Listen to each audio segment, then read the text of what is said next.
Welcome to 27 Topics. Our guest today is Mike Sodrel. Mike is a candidate for 9th District Congress, and we are right in that district and looking forward to the election on November the 4th.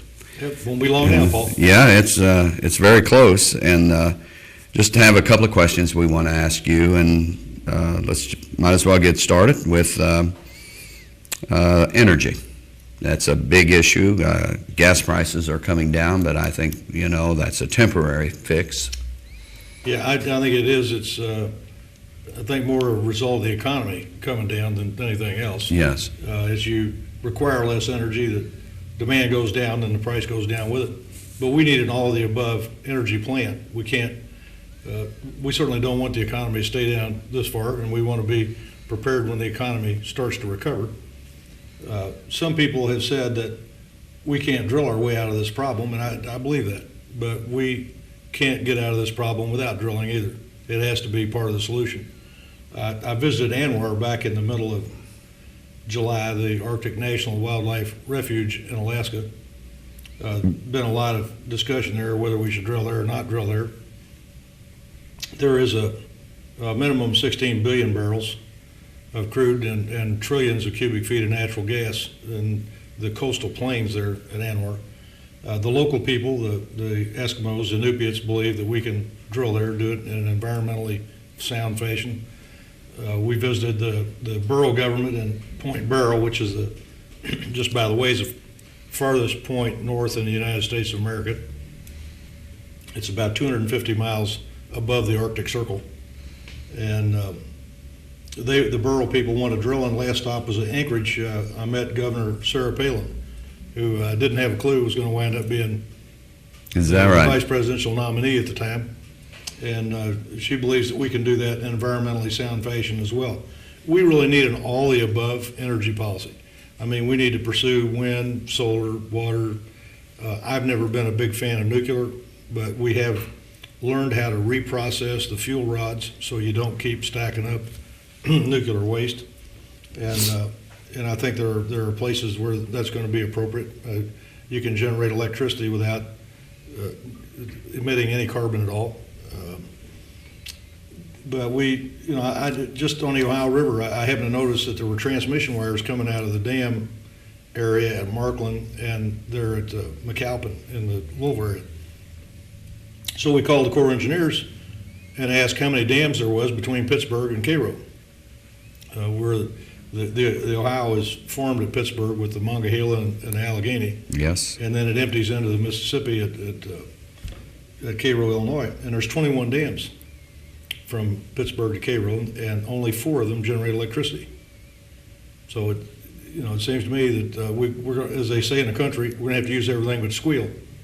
We got 17 dams worth of electricity there that we can generate, and that'll certainly be one of my first orders of business to find out why not. Well, when the Patoka Dam was first built, people thought that we might be able to generate some electricity there. Yeah. I mean, it was a thought. And I think we could. I mean, any place there's a spillway, we know we had hundreds of grist mills around here that, you just had a wheel and you ground grain, from moving water. Any place the water's moving, and there's an opportunity there to produce some electricity or make use of it. Mm-hmm. And our early settlers did. Absolutely. Anything else on energy? Yeah, I think we need to offer prizes, incentives, if you will, for people to develop alternate sources of energy. When the Ansari X Corporation offered a $10 million prize to anybody that could send a person into space and then send them back up again within 2 weeks, you might have thought that Boeing or Lockheed or one of the big aircraft companies would collect the $10 million, but it was a guy named Burt Rutan out in Arizona, and Space One is hanging in the Smithsonian now. So I think if we offer prizes, if you can make our electric motors more efficient, here's a prize. If you can make ethanol out of some non-food material or waste material, here's a prize. If you develop better batteries for use in automobiles, it's so that the innovation will continue on even though the price per barrel may fluctuate, because people are trying to reach that goal and collect that prize. Well, it's real interesting. There are people out there who have a little ingenuity to come up with some development with certain products now, you know what I mean? And Lord knows what that could develop into in the future. Another issue is, health insurance for people and the cost of health insurance. Yeah, I think there's a lot of things we can do. We allow insurance companies to sell insurance across state lines. If we allow small business to band together across state lines, like all small television stations or, automotive repair shops, where you can create a big enough group that you can get the same treatment, the same discount, if you will, that big government, big business, and big unions get by forming a larger group. I think we should require insurance companies to have at least 3 standard plans, an A, B, and C. If you ever tried to read a contract written by an insurance company on healthcare, it was written by a Philadelphia lawyer. And, if you had 3 standard plans, then a person that's not an expert on healthcare plans could price insurance between 6 different companies and know that they're getting apples for apples. They're not, one company's not quoting one thing and somebody else is quoting something else. For those that are chronically ill or people that have been injured that are already on Medicare and would like to go to work, let them stay on Medicare and let the employer pay Medicare the same amount of money that they're paying for everybody else. So you don't, a small business particularly has a problem. If you have a small group and you have somebody chronically ill, it will drive the experience up where, it sometimes puts the price out of reach, for everybody else. Sure. I talked to a person the other day of small business that has a friend that's a hemophiliac and is on Medicaid and can run a computer and do pretty well with it. And she'd really like to hire him, but she can't. He can't afford to go to work because he can't afford to lose the health care that he's on, and she can't afford to have him on her policy. So if we allowed people to keep their insurance and go to work and let the employer pay Medicaid, same, if you're paying $200 a month for every other employee or $500, then pay Medicaid that amount of money. It makes a lot of sense for somebody that needs it. So there's some things that we can do to try to bring down the cost and make it more available and more affordable for people. Tax treatment, that's another thing. I mean, if you're an employee at General Motors or Procter & Gamble or someplace, you get your health care with pre-tax dollars before any taxes is paid. But if you're an individual, you have to go out and buy health care with after-tax dollars. That's not fair. I mean, that drives the cost for an individual up, 30 or 40%.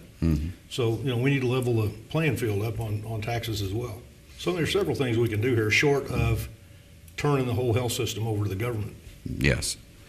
That leads us into the next question, maybe too much government. Yep. And but a lady today says, I told her I was going to speak with you, and she said, I would like for you to ask him a question. And so I said I will. And we're all aware that there are people who need help. Sure. And that we need to lend a helping hand to people who need help. But if elected, what would you do to strengthen the family unit and not enact socialist programs for people who could be employed, earning and living within their means? Well, government can't require people to get married or stay married, and shouldn't. But we could go through every regulation that we have, every policy, every practice, and eliminate any policy that isn't family friendly. For example, if a spouse of a military member, if that military member gets killed in action, the spouse gets a pension until they remarry. And when they remarry, they lose the pension. Well, why would we do that?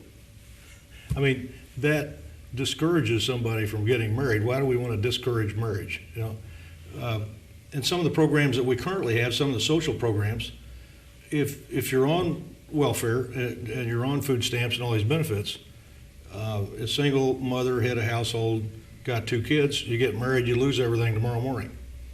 I mean, why not phase it out over a period of time you could take 10% a year over 10 years or 20% over 5 years, some transition period.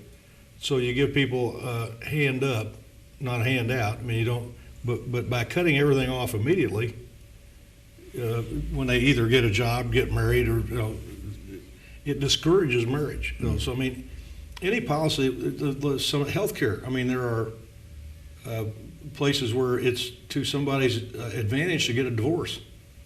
I mean, in terms of healthcare, because if one party or the other is working, you don't qualify for the same medical benefit. So I mean, the marriage tax penalty.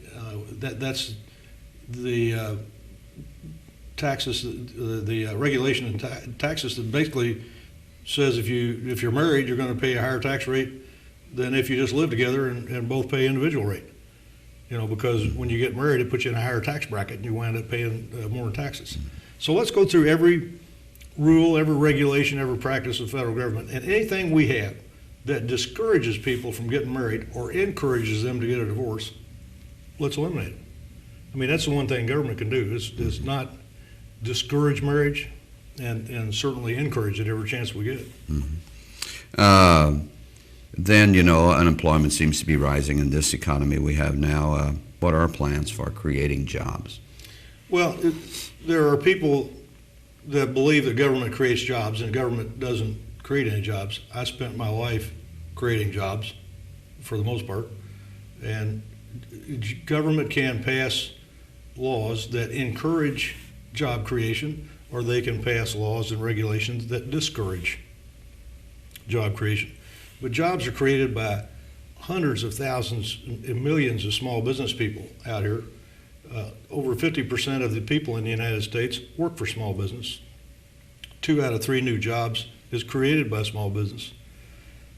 And in my view, we need a simpler, fairer tax system and more common sense regulation to make life easier for the small business person so they can do what they do best, grow their business, hire more people, not spend all their time trying to figure out a tax code that's this high, or a regulatory code that's this high. Let's make life a little simpler for the small business person, and they will create jobs, and we'll get out of this doldrum that we're in right now. Mike, you have 2 minutes to close out the program. Well, thank you. Yeah, the voters have 3 candidates on the ballot this election day. I think the economy is the number one issue. I mean, it's connected with health care and energy and all the other issues. But the fact is, if we don't have a strong economy, we can't provide for the common defense. We can't educate our children. You can't put food on the table. Our whole system depends on having a strong economy. You got 3 candidates here. One of them believes the economy is a political issue. One of them believes the economy is an academic issue. And for me, it's always been an economic issue. I mean, I have been on a payroll and I've made a payroll. I understand job creation. I understand what government regulations do to the small business person's ability to add jobs, to hire people, and to grow the business. I co-sponsored the fair tax when I was in Congress. I don't think it's a tax bill. I think it should have been called the American Job Creation and Retention Act, because to me it's really a jobs bill. It simplifies life for small business people. It levels the tax playing field up between domestic products and imports, and it makes our products cheaper in the world market. So that will produce more jobs here in the United States. But some people will tell you the election's not about me, it's about you. And my attitude is it's not about me or you. It's about our kids and their kids and generations of Americans that are yet unborn. So thank you for your attention, and thank you for watching today. And I hope you'll show up at the polls on November 4th, and I certainly hope you'll make the right decision. I understand, Mike, that after the Indianapolis Star interviewed all you people, they came out with their recommendation and said that you were the most qualified for the 9th District candidate for congressman representing the 9th District. Well, I really appreciated that. It was the other thing was the way they said it. They basically said that the incumbent, something to the effect that he had made progress, but he really hadn't caught on yet. And after 4 terms, one would think he would have caught on. Very good. Congressman Mike Sodrel, Congressman for 9th District. Thank you, Paul. Thank you for being our guest. My pleasure.